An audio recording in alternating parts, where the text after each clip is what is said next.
Initiation is when we're tootling along in our life. Everything seems like it's going okay, and then either we fall off a cliff or something kicks us off a cliff, something happens. And that could be, provoked by the death of a loved one, the loss of a job, or it can just kind of hit us unknowingly. And we descend into, a dark place usually.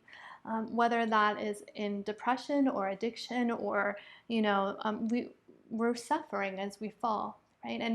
And we hit somewhere, that may feel really hopeless. Um, and yet there's something about hitting this place that feels hopeless that begins our ascent up the other side. And when we return on the other side, we're changed. We're not the same person as we are over here.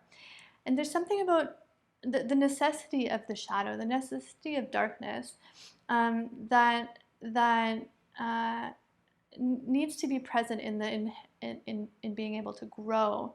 And so arrested development, really, if as a culture, because we're not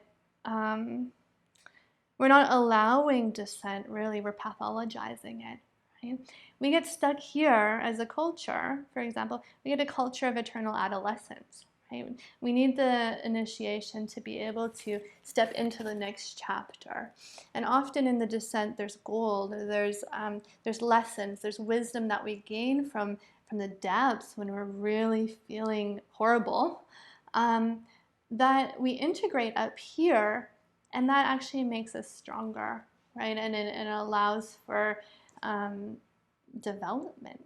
I think when we fight suffering, when we get the messaging that we need to be happy all the time, it's not realistic to be happy all the time, and that creates a conflict within the psyche, and that we're only living from a fraction of our psyche, and we're splitting the rest, and that's dangerous because that is going to come out in other ways, often symptomology, but also unloading onto ourselves or onto our partners, or turning inward into depression, things like that. So regardless of if we want to acknowledge the shadow or not, it's going to be present.